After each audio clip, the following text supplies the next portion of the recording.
Hello students, good morning all of you. आज के lecture का हमारा टॉपिक है प्रिंसिपल ऑफ सुपरपोजिशन। इस टॉपिक में हम दो पॉइंट कवर करेंगे। पहला पॉइंट रहेगा electric force due to a system of charges. इसमें एक चार्जेस का सिस्टम रहेगा, मतलब बहुत सारे चार्जेस रहेंगे, उसके कारण किसी एक पर्टिकुलर चार्जेस में अदर चार्ज के कारण जो फोर्स अप्लाई होगा उसकी क्या वैल्यू होगी ये हम जानेंगे। और सेकेंड पॉइंट रहेगा electric field due to a system of charges. इसमें भी बहुत सारे चार्जेस रहेंगे और उन चार्जेस के कारण किसी एक पर्टिकुलर चार्जेस पर इलेक्ट्रिक फील्ड की नेट वैल्यू कितनी रहेगी वो हम जानेंगे। ओके, सबसे पहले हम पहला टॉपिक स्टार्ट करेंगे, electric force due to a system of charges. इसको मैंने बताया था आपको, दूसरे तरीके से बोला जा सकता है principle of superposition of charges. मतलब चार्जेस के लिए जो सुपरपोजिशन का प्रिंसिपल है उसे हम कैसे डिफाइन करेंगे ये देखेंगे। तो इसकी डेफिनेशन देखने से पहले मैं आपको एक एग्जांपल के थ्रू आपको समझाता हूं ताकि डेफिनेशन आपको बहुत अच्छे तरीके से समझ में आ जाए। तो एक एग्जांपल लेते हैं हम। मान लेते हैं हमारे पास दो चार्जेस प्रेजेंट है, Q1 plus Q1 and plus Q2। अब ये पॉजिटिव भी हो सकते हैं, निगेटिव भी हो सकते हैं, तो कोई भी चार्जेस होते हैं जरूर, मतलब पॉजिटिव नेचर का भी चार्ज हो सकता है, निगेटिव नेचर का भी चार्ज हो सकता है। इन दोनों के बीच में कूलम फोर्स लगेगा, कुछ न कुछ फोर्स यहाँ पर लगेगा। लेकिन यदि मैं इस सिस्टम में कोई दूसरा फोर्स और लाऊं, मतलब यदि मैं Q1 पर जो फोर्स अप्लाई हो रहा है उसकी वैल्यू निकालू, फोर्स ऑन Q1 चार्ज के ऊपर जो फोर्स अप्लाई हो रहा है, यदि उसकी वैल्यू की बात करूं तो हम उसको किस तरीके से लिखेंगे, force on first charge due to second charge. क्योंकि यहाँ पर अभी इस सिस्टम में केवल दो चार्ज प्रेजेंट है।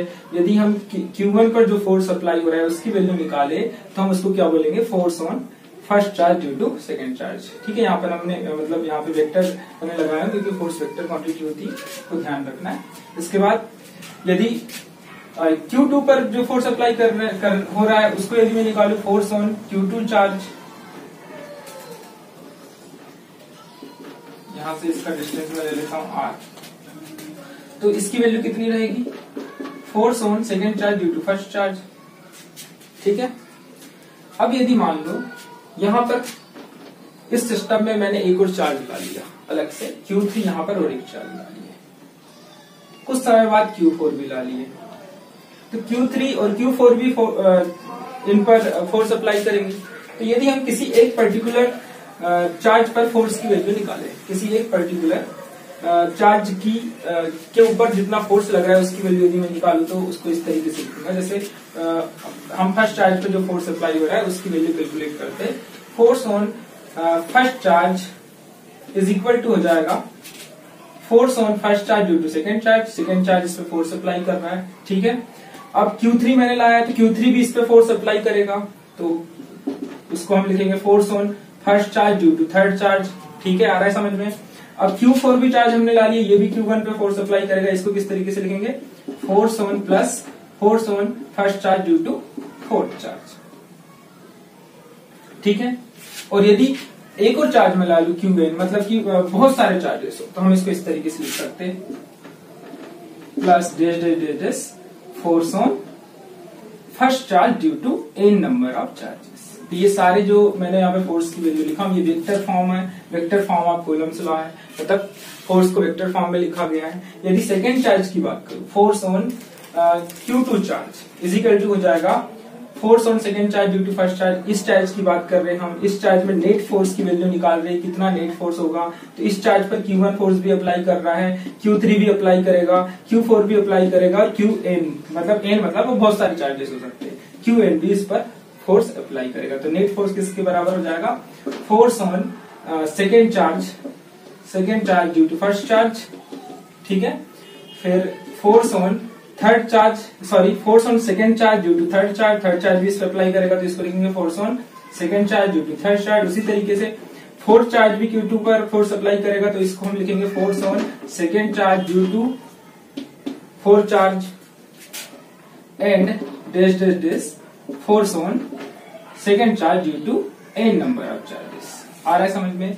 तो ये सारे वेक्टर फॉर्म है फोर्स के। तो हम यदि principle of superposition for charges को डिफाइन करें तो हम ये बोल सकते हैं, when a number of charges are interacting the total force on a given charges is vector sum of the individual forces exerted on a given charges by all the charges. That means यदि हमारे पास कोई system of charges है, मतलब वहां पे बहुत सारे charges है और किसी एक गिवन चार्ज पर हमको नेट फोर्स की वैल्यू निकालना है, तो वो नेट फोर्स जो होगा वो किसके बराबर होगा? Vector sum of the individual forces exerted on a given charges. मतलब कि जो अदर चार्जेस है उनके द्वारा जो इंडिविजुअल सेपरेटली जो फोर्स लगाया जा रहा है उनका वेक्टर सम होगा टोटल फोर्स। आया समझ में?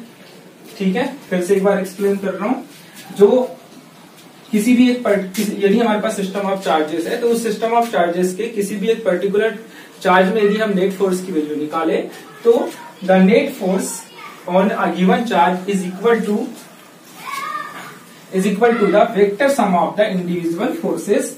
इसका मतलब ये हुआ कि जो अदर चार्जेस के द्वारा जो इंडिविजुअल फोर्स लगाया जा रहा है, Q3 भी लगा रहा है, Q2 भी लगा रहा है, Q4 भी लगा रहा है, Q1 भी लगा रहा है, उन सबका वेक्टर सम होगा नेट फोर्स।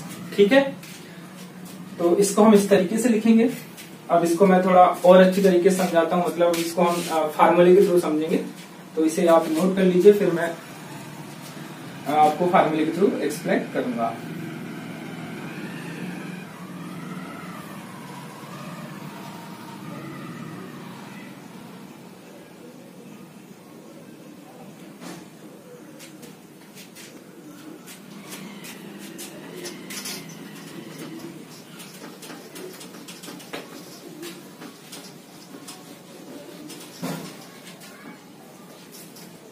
सपोज एज्यूम, मतलब हम एज्यूम करेंगे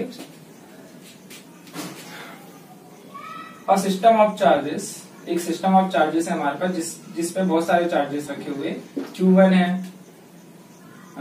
Q2 है, Q3 है एंड Qn है।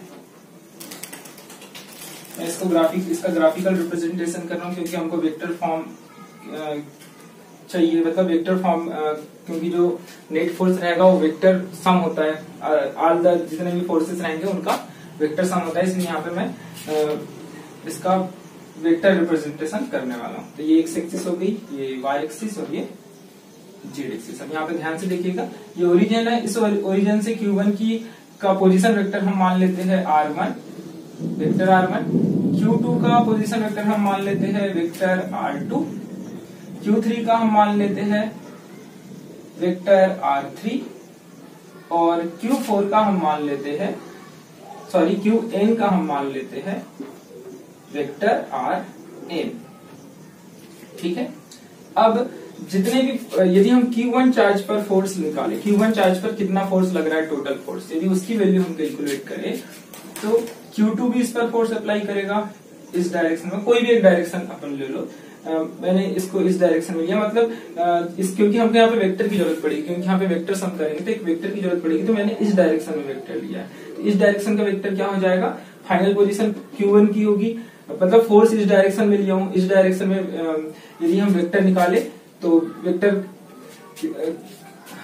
मतलब वेक्टर हम कैसे निकालते हैं? Final position minus displacement position vector जब हम निकालते हैं तो final position minus initial position करते हैं। तो इस डायरेक्शन में इनिशियल पोजीशन Q2 की है और फाइनल पोजीशन Q1 की। तो Q1 का पोजीशन वेक्टर क्या था? R1 था, ये फाइनल, तो मैं इसको ऐसा लिख सकता हूँ R12 वेक्टर R12, मतलब इन दोनों के बीच में जो फोर्स लग रहा है उसके डायरेक्शन में मैंने वेक्टर ले लिया वेक्टर R12। ठीक है, क्योंकि ये फाइनल पोजीशन Q1 की है और इसका पोजीशन वेक्टर कितना है? R1 और इसका पोजीशन वेक्टर कितना है? R2। फाइनल माइनस इनिशियल, मतलब इसको ऐसा भी लिख सकते हैं vector R1 minus vector R2। तो मैंने इसका शॉर्ट फॉर्म यूज किया है, आप ध्यान रखिएगा, मैं शॉर्ट फॉर्म यूज करूंगा सारे में। ठीक है, अब Q2 की बात होगी, Q3 भी इस पे फोर्स अप्लाई करेगा इस डायरेक्शन में, ये Q1 है।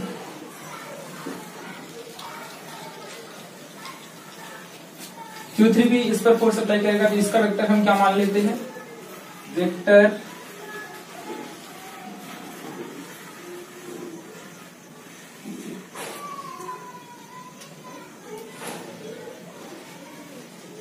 R2 था, यहां पर हो जाएगा वेक्टर R13, वेक्टर R13। इस डायरेक्शन में हम ले रहे हैं, फाइनल पोजीशन Q1 की रहेगी और इनिशियल पोजीशन Q3 रहेगी।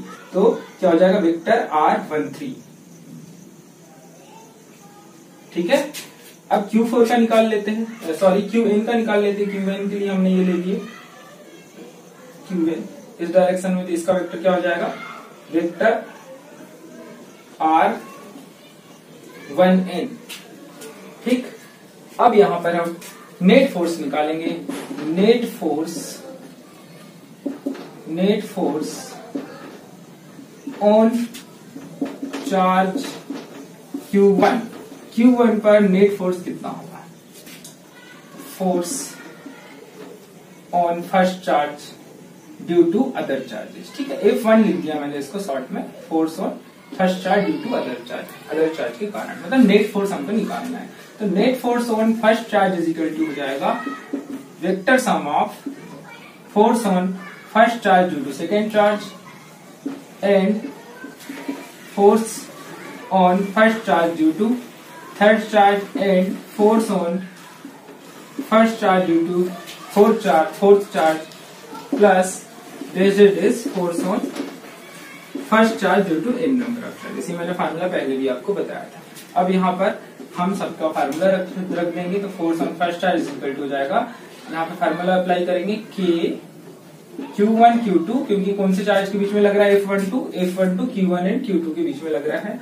तो K Q1 Q2 upon R का स्क्वायर, R का इसके मैग्नीट्यूड लेंगे यहाँ पे, और यहाँ पे वेक्टर R से रिप्रेजेंट करेंगे, सॉरी वेक्टर R से नहीं, क्योंकि इन दोनों के बीच में जो हमने वेक्टर लिए है वो वेक्टर है R12, वेक्टर R12 का स्क्वायर इनटू यूनिट वेक्टर, क्योंकि यहाँ पे हम वेक्टर सम की बात कर रहे थे। यहाँ पे हम कूलम्स लॉ का वेक्टर फॉर्म लिखेंगे। तो यहाँ पर यूनिट वेक्टर किसका निकालोगे, वेक्टर R12 का। आ रहा है समझ में?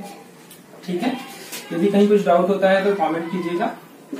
प्लस नेक्स्ट फोर्स है, force on first charge due to third charge is equal to हो जाएगा K Q1 Q3 अपॉन इनके बीच में जो वेक्टर हम ले लिए R13 का स्क्वायर और vector unit vector of R13 plus K Q1 Q4 और फोर्थ चार्ज के लिए R14 वेक्टर R14 का स्क्वायर और वेक्टर R14 का unit vector plus dash plus.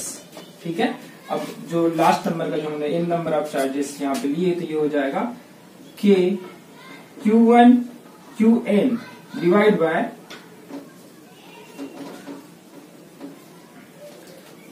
This plus यहाँ पे लिख रहा हूं मैं K Q1 Qn divide by R1n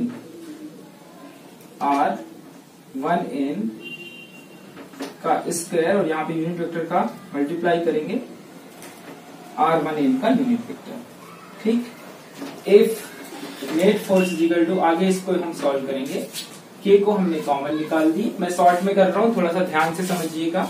K को मैंने कॉमन निकाला, सब में K है, और K की जगह मैं वैल्यू पुट कर दूंगा 1/4πε0।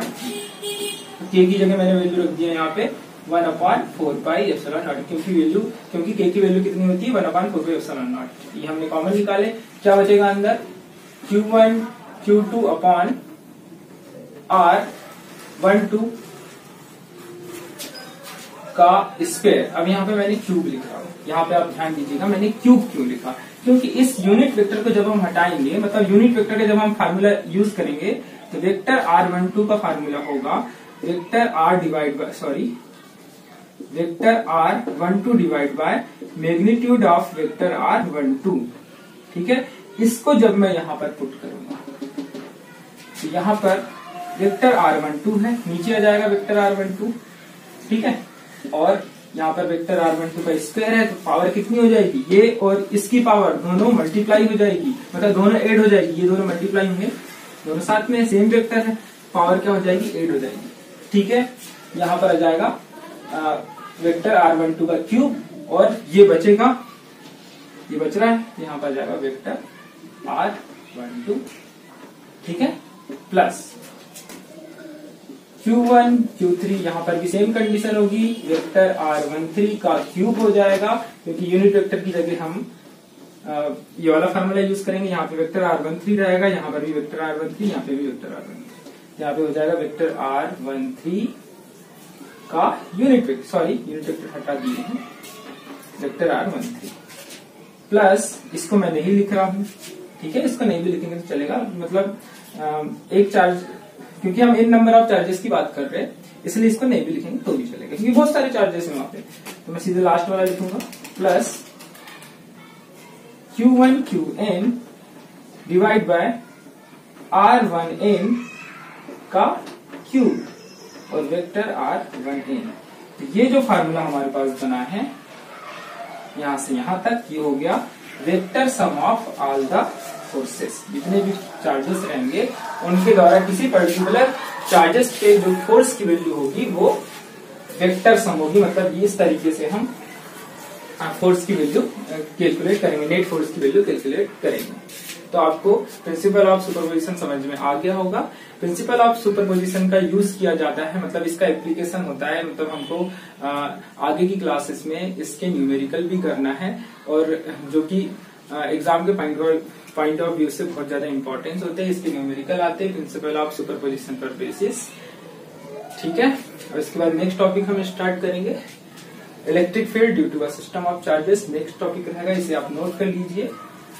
नेक्स्ट टॉपिक है electric field due to a system of charges. जैसे हमने कूलम फोर्स निकाले थे किसी भी सिस्टम ऑफ चार्जेस के लिए, किसी पर्टिकुलर चार्ज के ऊपर कितना कूलम फोर्स लगेगा वो हमने निकाले थे, उसी तरीके से इलेक्ट्रिक फील्ड निकालना है हमें किसी एक पर्टिकुलर पॉइंट पर due to a system of charges. मतलब बहुत सारे चार्जेस रहेंगे, तो इसे हम पहले एग्जाम्पल के थ्रू समझते हैं, बाद में इसकी डेफिनेशन देखेंगे। तो for example consider a system of charges, बहुत सारे चार्जेस रखे हुए, मान लेते हैं हमारे पास Q1 चार्ज है, Q1 charge, Q1, Q2, Q3, Qn, ऐसे बहुत सारे हमारे पास चार्जेस रखे हुए, और किसी एक पर्टिकुलर पॉइंट पर हमको इंटेंसिटी ऑफ इलेक्ट्रिक फील्ड की वैल्यू फाइंड आउट करना है।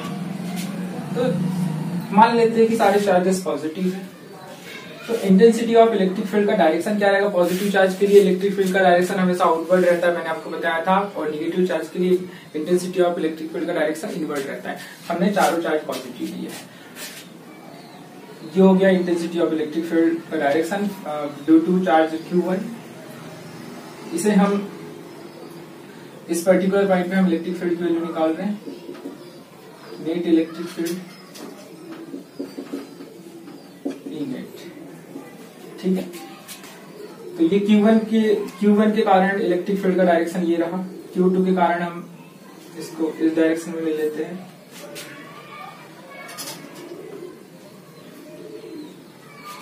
इसे मान लेते हैं हम E1, ठीक है। इसे मान लेते हैं इसकी इलेक्ट्रिक फील्ड को E2, इसे मान लेते हैं इसकी इलेक्ट्रिक फील्ड को E3, और Qn की इलेक्ट्रिक फील्ड को हम मान लेते हैं E4। इस पर्टिकुलर पॉइंट पे जो नेट इलेक्ट्रिक फील्ड रहेगी हमको कैलकुलेट करना है। तो नेट इलेक्ट्रिक फील्ड की वैल्यू होगी, नेट इलेक्ट्रिक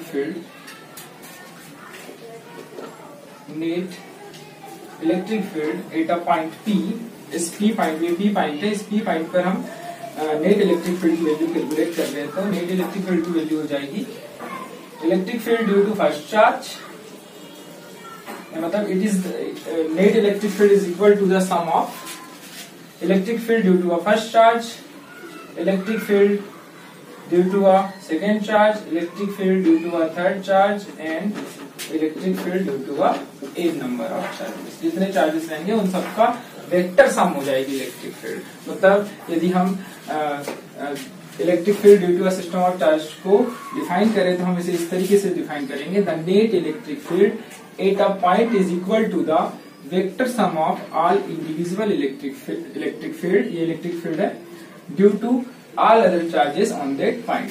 दैट मीन्स किसी भी सिस्टम ऑफ चार्जेस पर किसी एक पर्टिकुलर पॉइंट पर यदि हम इलेक्ट्रिक फील्ड की वैल्यू निकाले तो नेट इलेक्ट्रिक फील्ड किसके इक्वल होगी, vector sum of all individual electric field due to all other charges on that point. उस पॉइंट पर ऑल अदर चार्जेस के कारण जो इलेक्ट्रिक फील्ड की वैल्यू है उनका वेक्टर सम होगी नेट इलेक्ट्रिक फील्ड। आया समझ में? ठीक है, अब इसका मैं वेक्टर फॉर्म में रिप्रेजेंट कर रहा हूं इसे। Net electric field is equal to हो जाएगी, net electric field at point P is equal to E1 के लिए हम यहाँ पे फार्मूला अप्लाई करेंगे K Q1 अपॉन, अच्छा इसका वेक्टर हमको लेना पड़ेगा तो Q1 का वेक्टर हम इस डायरेक्शन में ले रहे हैं, इस डायरेक्शन में, ठीक है। तो इसको हम मान लेते हैं और इस पॉइंट के लिए ले रहे पर्टिकुलर, इस पॉइंट के लिए तो हम इसको मान लेते हैं वेक्टर R P1, ठीक है, या 1P भी ले सकते हैं, हमारे ऊपर डिपेंड करता है। तो हमने यहाँ पर ले लिए वेक्टर R P1, ये फाइनल पोजीशन, ये इनिशियल पोजीशन। इस डायरेक्शन में इलेक्ट्रिक फील्ड मतलब इलेक्ट्रिक फील्ड का डायरेक्शन ये है, इस डायरेक्शन में तो final position minus initial position. तो याद करने का तरीका है ये। तो इसको हमने इसका वेक्टर ले लिए वेक्टर R P1 या वेक्टर R 1P भी ले सकते हैं, ठीक है। इसके बाद Q2 के लिए लेंगे, Q2 के लिए हमने लिए वेक्टर R P2, ठीक है। Q3 के लिए लेंगे वेक्टर R P3 और Qn के लिए लेंगे वेक्टर R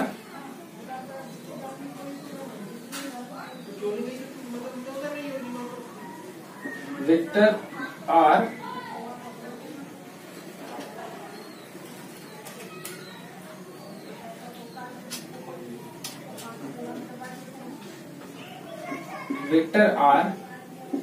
Pn, ठीक।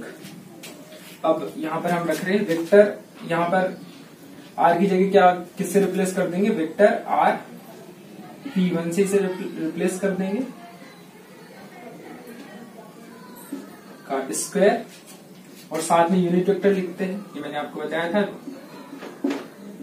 Unit vector of vector R P1 का unit vector plus K Q2। अब सेकेंड चार्ज की इलेक्ट्रिक फील्ड की बात कर रहे हैं E2 की, E2 किसकी इक्वल हो जाएगी K Q2 divide by R। इसके लिए जो हमने यूनिट वेक्टर, सॉरी इसके लिए जो वेक्टर हमने लिए हैं Q2 चार्ज के लिए, देखिए वेक्टर R P2, यहाँ पे आ जाएगा वेक्टर R P2 का स्क्वायर, साथ में unit vector vector R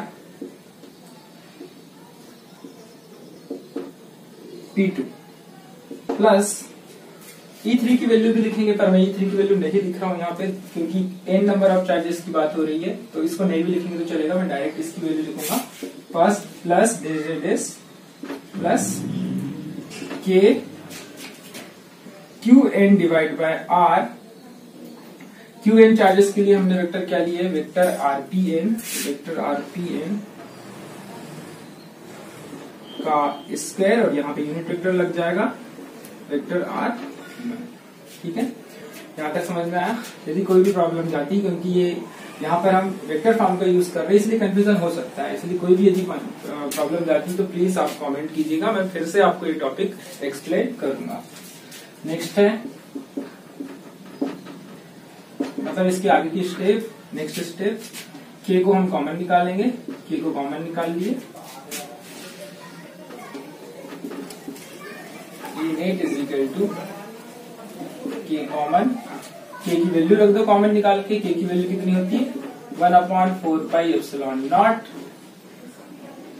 Q1 divide by R P1 का क्यूब। यहाँ पे क्यूब क्यों लिखा ये आपको पता होना चाहिए, मैंने अभी थोड़ी देर पहले जब इसके पहले वाला टॉपिक पढ़ रहे थे तब मैंने आपको बताया था। यहाँ पर हमने क्या किए, इसको रिप्लेस कर दिए, vector R P1 is equal to हो जाएगा vector R P1 divide by magnitude of vector R P1, ठीक है। ये फार्मूला होता है जब मैं यहाँ पर इसकी जगह पर यहाँ पे ऊपर मैं बता रहा हूँ, ध्यान से समझिएगा ताकि आपको क्लियर हो जाए। Q1 divide by vector R P1 का स्क्वायर है इसके मल्टीप्लाई में है यूनिट वेक्टर rp1, इसकी जगह हम ये वाला मतलब इसकी जगह ये वैल्यू पुट करेंगे तो यहाँ पर आ जाएगा vector rp1 divide by magnitude of vector rp1। अब इसको जब आगे सॉल्व करोगे तो यहाँ पे देखो ये दोनों सेम है, इसकी पावर 2 इसकी पावर 1 पावर प्लस हो जाएगी, तो यहाँ पर क्या जाएगा वेक्टर rp1 की पावर 3 और फिर ये बचेगा साथ। ठीक है, तो इस तरीके से बाकी में भी होगा। तो बाकी में डायरेक्ट लिख रहा हूँ, ये यदि आपको समझ में आ गया तो बाकी को मतलब आप खुद ही समझ जाएंगे। ठीक है, तो यहाँ पर Q2 अपॉन वेक्टर rp2 का Q vector rp2 plus dash dash dash dash plus, अब Qn चार्जेस की बात कर रहे हैं, Qn divide by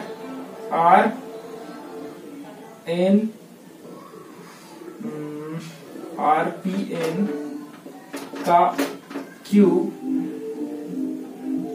rpn vector rpn। ठीक है, वेक्टर rpn,